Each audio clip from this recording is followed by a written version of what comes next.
Joe Budden, one of our favorite, angriest music critics of all time. Nothing about this record is as hard or dope as the f***ing Royce record. Now, as a commentator, Joe Budden has had a history of kind of hating the new wave of rap and music and kind of the direction it's going, and has shown a lot of disrespect to a lot of artists over the years. But in today's video, I want to go over some of the few biggest instances of Joe Budden just hating. So let's just get into it. So starting out with this first little incident here, we're talking about Lil Yachty. Of course, you guys know the classic clip of Lil Yachty telling Joe Budden to just chill out. Spoken and articulates himself well. My nigga, chill. Yeah. So if you don't know, the origins of this clip, you know, Joe Budden, DJ Academics, and Nadeska had a show called Everyday Struggle on Complex where they would occasionally have rappers in as guests for their weekly show they had, which would basically just cover all the hip-hop news. Now, early on in Lil Yachty's career, they had Yachty on, and let's just say, Joe and Yachty kind of got into it. I'm making music, bro. I'm just having fun. I want you to be aware of your business. I want you to know whether you're in a 360 or not. I want you to appreciate the culture that changed your life. My nigga, chill. Yeah, hold up. I was him. So as you can see there, I mean, that's a viral clip. You guys have seen that before, and essentially it's really just Joe kind of getting mad at Lil Yachty for not understanding the industry. And I will say, in Joe's defense, to an extent, I honestly get where he's coming from. Obviously he freaked out. Obviously, like Yachty said, he needed to chill, but he was just saying, you know, when I was your age, I didn't know nothing about this, and he kind of saw that Yachty didn't know nothing about this as far as like his record label signing goes and the deal he had. And he clearly had an issue with it. A lot of people thought he just had an issue with Yachty because of his music, and I would say this definitely played a part. I don't think Joe was happy with the direction that music's going into, and seeing that Yachty's one of the hottest out in that moment, I could see why Joe felt some type of way, but like I said, bro just needed to chill. Now, we take this on even further to another artist group here, the Migos, another viral clip on Everyday Struggle, where Joe felt disrespected by the Migos and just walked out mid-interview. You being left off bad and... Do it look like I'm left off bad and bullshit? All right, we got to wrap this up, though. Okay. I've been covering for so long, I'm glad they succeeded, man. Hey, man, you guys are nominated tonight. Have a good show. Where's their security guard? Chill. So, I mean, you guys have seen that, the classic clip, do it look like I got left off bad and bougie? And Joe just wanted to wrap it up, and I can't defend Joe in this situation. He literally just walked out, and Joe did defend himself a little bit, saying, you know, he knows his ethics and morals. He just felt disrespected and did not want to ass-kiss the Migos. My ethics and my morals, yet again, I'm not going to sit there and, well, 3 young men give me their ass to kiss. So, like, I guess, but, like, you weren't really asked, because like, you had them on your platform for an interview. I don't think Joe was the one who organized that interview. However, it's the Migos, bro. I mean, show them some respect. Don't just walk out mid-interview just because you weren't feeling their responses to your questions. So after these two incidents, Lil Yachty would actually perform with a hoodie that read, "Fuck Joe Budden," which I thought was kind of funny. I want to throw that in there. But if you didn't know, Yachty and the Migos are both signed to Quality Control, which is a label QC, and they dropped their collaborative album a little bit after this, and there's a song in there called Ice Tray. Now, if you don't know, Ice Tray is basically like a parody Joe Budden diss. Now, even in the music video, you could see them parodying the everyday struggle situations with both artists, and this song does have Lil Yachty and Quavo on it. So, 2 members from both of these situations coming together on their own label, basically to be like, hey, why you hating? I don't understand. What is wrong with you? You're old. What's your real issue with Migos and Lil Yachty? If a nigga hatin', call him Joe Budden. Pussy. And I gotta be honest, I love this song. I think it's fire. It isn't really a diss track per se. They're not really going in on him personally. It's just the hook, calling him a pussy and a hater. I think it's funny. But that's really the Lil Yachty and Migos situation that I'm sure you guys have heard a lot about over the years. But I'm moving into this next situation here. We got Logic. Now, if you know anything about Joe Budden and Logic, Joe Budden hates this guy so much. I mean, he really does.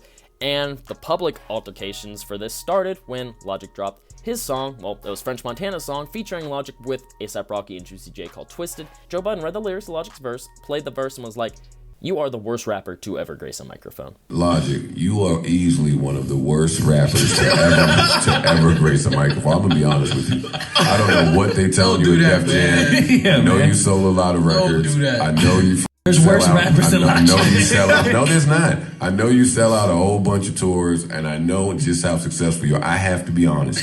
You are horrible, man. No, he's not. Fam. Logic ain't bad, man. he can rap.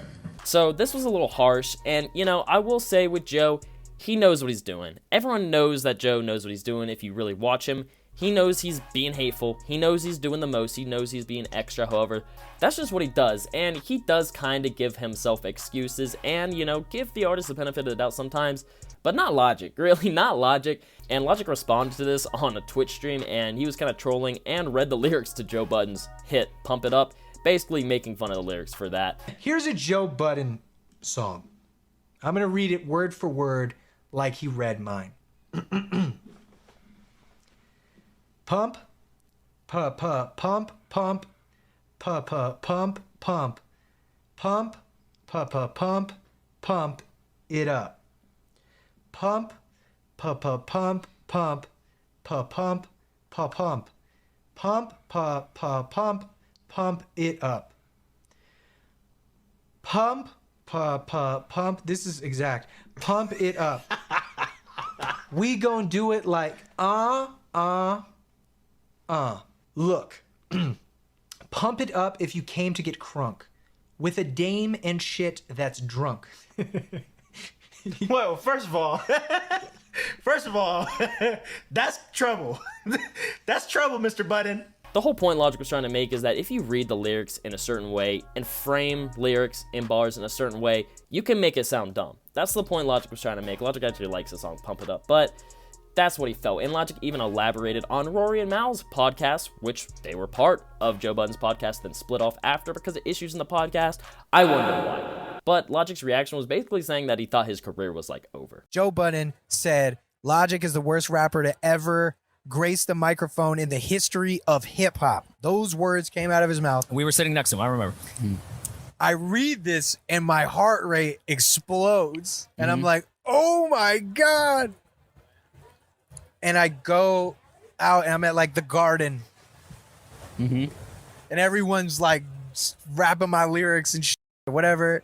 And you still felt and I'm like, I'm a failure. That's you got a crush on Joe? And this makes sense. I mean, Logic's looked up to Joe Budden. In terms of rap, Joe Budden's a legend. I mean, he really is. You gotta hand him that. But, you know, Logic obviously looked up to Joe Budden growing up and whatnot and respected him as an MC, and to see this disrespect come back to him definitely hurt him a little bit. But now he's chill on it. Joe is not chill on it because, you know, Logic would drop his cover to Ice Cube's A Good Day, and Joe Budden would react to that and basically beg him to retire, tell him never to step near a recording device ever. Logic, I beg of you, I'm pleading with you, please join me in retirement.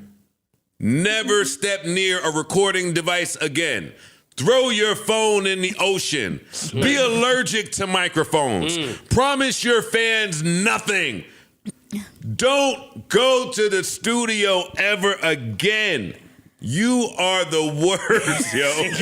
You are really, really bad. And then when we think he can't get any worse, you have the bright idea of doing an Ice Cube flip. Now, what's interesting is, you know, obviously Joe doesn't like Logic. He keeps going in on Logic. Apparently, all of Joe's disdain for Logic began with 1-800 and all of Logic's empowering speeches. He did at the Grammys and the VMAs. Joe had a problem with that because he considered it pandering. I had a beef with him since he did that 1-800 mental health number shit. The suicide. I thought that was disgusting, but I could have been wrong. But ever since then, all of that Martin Luther King, we have a dream, freedom fighter speech shit he be trying to do, I don't buy it. Now, I could be wrong in that. I don't know where to begin with why I don't buy it.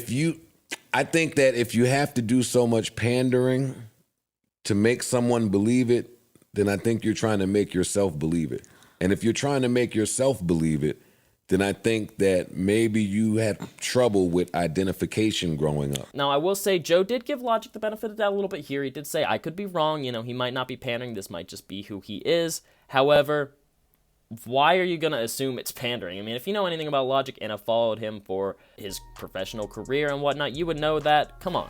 This man is just trying to spread love. Like, regardless of anything, he's just trying to spread love, and these are some of the biggest platforms to do so, and he took that advantage, but Joe had a problem with that. It is what it is. I think to this day, Joe Budden does not like Logic. Logic still probably has his personal opinions on Joe, but Logic's come out multiple times and been like, I wish him all the success. It is what it is. You know, you can't taint another man's opinion. So that's that situation. But the final situation, the most recent situation I want to get into here, is this Drake situation. Now, Drake just recently dropped his new album, For All the Dogs, and Joe Budden had a little bit of an analysis, a reaction, and some criticisms to the album, basically coming at Drake that he's hanging around younger people too much, he's hopping on the new waves, he wants Drake to rap and hang with older people and stop rapping about kid stuff and do older things and basically act his age. I miss the Drake that was rapping for the rappers. I miss the Drake that when he dropped, the rappers hit him. Not these little fucking kids. I don't give a fuck about you and Kai Cenat. That's gonna sound like hate. Go find some niggas your fucking age. Hang out with them. So if you don't know, Joe Budden is 43, Drake's 37. So they are close in age. And I kind of look at it, and I think Drake kind of looks at it as a way as, you know, a lot of people when they get older in rap, they tend to work, collab, and talk about these things that happen when they're older. However, Drake tends to stick to the new wave and talk about women and all this money and stuff, but it's like, that's Drake. I mean, he can do what he wants, and apparently Drake even DM'd Joe Budden a very long message. I'm going to put that up on the screen and let Joe Budden himself read it for you. Take a chill pill, Anthony. Have a drink. Throw on some instrumentals. Maybe write one of those fellas. Do your thing, let me do my thing joints for old time's sake. A little radio play would do you some good, papa. And I'm guessing it sounds like he think that this is like... Nah, I think that somebody put a battery in his back. I think somebody put a battery in his back. Beef time. Like, I want to reiterate, I'm happier than I've ever been in life. I don't have smoke. I don't have beef. I don't even understand. I don't even get the message, but cool. Yeah, I'm not sure why you went crazy like that. I like the album. This ain't 2016. I got no beef.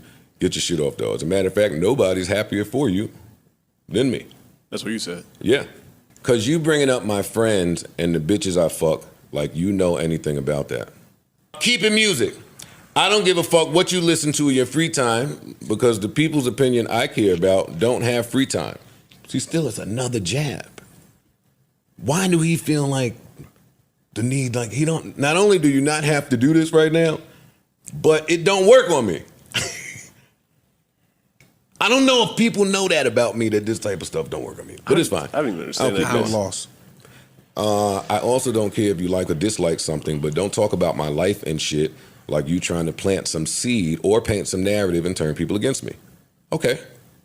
Talk about the music. If you hate it, you hate it. But you talking about I'm out here fucking 25-year-olds. This is personal, so I won't read them.